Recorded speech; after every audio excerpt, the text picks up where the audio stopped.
হাড্ডাহাড্ডি লড়াই শেষে মঙ্গলবার দিনভর প্রকাশ পেতে থাকে ভোটের ফলাফল। সব রকম জল্পনা-কল্পনা শেষে সামনে এসেছে ভারতের ১৮তম লোকসভা নির্বাচনের বেসরকারি ফলাফল। তারকাদের অংশগ্রহণে এবারের নির্বাচনী মাঠ ছিল সরগরম।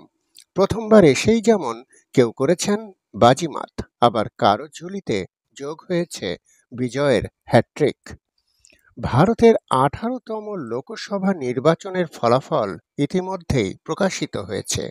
এরই মধ্যে লোকসভার ৫৪৩ আসনের সবগুলোর ফলাফল ঘোষণা করা হয়েছে।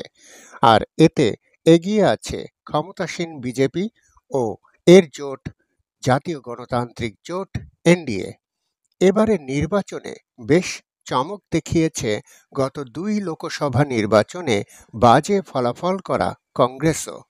দলটি প্রায় ১০০ আসন পেয়েছে। ভারতীয় সংবাদ মাধ্যম হিন্দুস্তান টাইমসের খবরে বলা হয়েছে, জোট হিসেবে এনডিএর দখলে গেছে ২৯৫টি আসন এবং বিরোধী জোট ইন্ডিয়ার দখলে গেছে ২৩১টি আসন। এছাড়া অন্যান্য দল ও স্বতন্ত্র প্রার্থীরা মিলে পেয়েছেন ১৭টি আসন। এদিকে পশ্চিমবঙ্গের ২৯টি আসনে এবার একাধিক তারকা প্রার্থী ছিলেন। কে কোথায় কেমন ফল করলেন চলুন একটু জেনে নেই। তারকা প্রার্থীদের মধ্যে যারা ছিলেন তারা হলেন দেব, রচনা ব্যানার্জি, সায়নী ঘোষ, জুন মালিয়া, শতাব্দী রায়, ইউসুফ পাঠান ও শত্রুঘ্ন সিনহার মতো হেভি ওয়েট প্রার্থীরা, যারা চলচ্চিত্রেই মাঠ কাঁপান, ভোটে নয় কেন। দেব ঘাটাল কেন্দ্র থেকে জয়ী হয়ে ফের নির্বাচিত হয়েছেন দীপক অধিকারী ওরফে দেব। মিডিয়া পাড়ার সহকর্মী হিরণ চট্টোপাধ্যায়কে বিপুল ভোটে হারিয়ে বিজয়ী হয়েছেন তিনি। রচনা ব্যানার্জি প্রথমবার রাজনীতির ময়দানে পা রেখেই সফল হয়েছেন।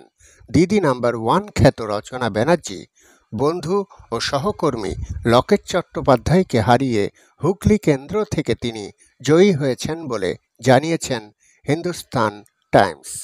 সায়নী ঘোষ যাদবপুর লোকসভা কেন্দ্রের পর শেষ হাসি হেসেছেন সায়নী ঘোষ।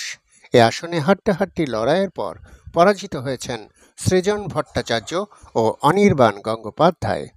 জুন মালিয়া মেদিনীপুর লোকসভা আসনে জয়ী হয়েছেন জুন মালিয়া। সেখানে তিনি বিজেপির হেভিওয়েট প্রার্থী অগ্নিমিত্রা পালকে হারিয়ে দিয়েছেন।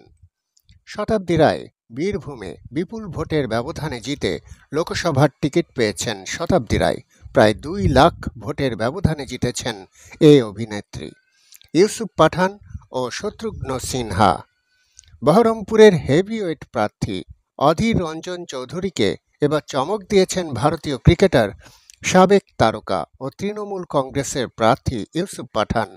অন্যদিকে আসানসোল থেকে জয়ী হয়েছেন শত্রুঘ্ন সিনহা।